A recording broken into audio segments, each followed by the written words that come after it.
എല്ലാവരും ചോദിക്കുന്നുണ്ട്, ചിപ്പി ഇത്തവണ പൊങ്കാലയിടാൻ വന്നില്ലേ? ചിപ്പിയെ കണ്ടെത്തി. ചിപ്പി ഗൗരി നന്ദനത്തിൽ തന്നെയുണ്ട്. അപ്പോൾ ശ്രീകാന്ത്, ചിപ്പിയുടെ എന്നെ ഒരു അന്വേഷണം പറഞ്ഞേക്കുക, പറയൂ.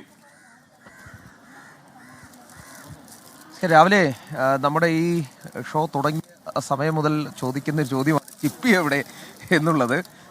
സിനിമാ സീരിയൽ താരം ചിപ്പി പൊങ്കാലയിടാൻ എത്തിയില്ലേ എന്നൊരു ചോദ്യമാണ് രാവിലെ മുതൽ ഉണ്ടായത്. ദേ ആ ചോദിച്ച പ്രേക്ഷകർക്കെല്ലാം ഉള്ള മറുപടി, ചിപ്പി ഇത് എത്തിയിട്ടുണ്ട്.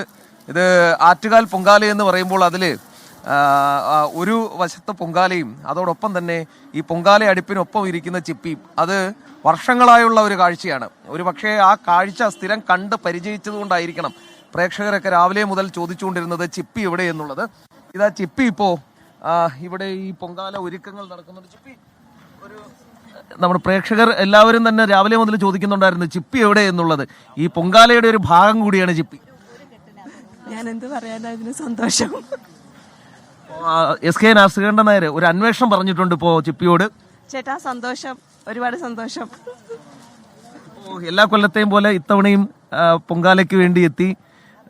പ്രാർത്ഥനകൾ എന്തൊക്കെയാണ് ഇത്തവണ? എന്തെങ്കിലും പ്രത്യേക പ്രാർത്ഥനകളൊക്കെ ഉണ്ടോ? ഇത്തവണത്തെ പ്രത്യേക പ്രാർത്ഥന ഞങ്ങളുടെ പുതിയ സിനിമയ്ക്ക് വേണ്ടിയിട്ടാണ്, തുടരുമിന് വേണ്ടിയിട്ടുള്ള ഒരു പ്രാർത്ഥനയാണ്. അപ്പം എല്ലാം നന്നായിട്ട് വരാനുള്ള പ്രാർത്ഥനയോടെ ഇപ്രാവശ്യം ആറ്റുകാൽ പൊങ്കാലയ്ക്ക് വന്നിരിക്കുകയാണ്. എസ് കെ അന്വേഷണം പറഞ്ഞിട്ടുണ്ട്. സീമാജി നായരുണ്ട്. അങ്ങനെ പ്രധാനപ്പെട്ട താരങ്ങൾ എല്ലാവരും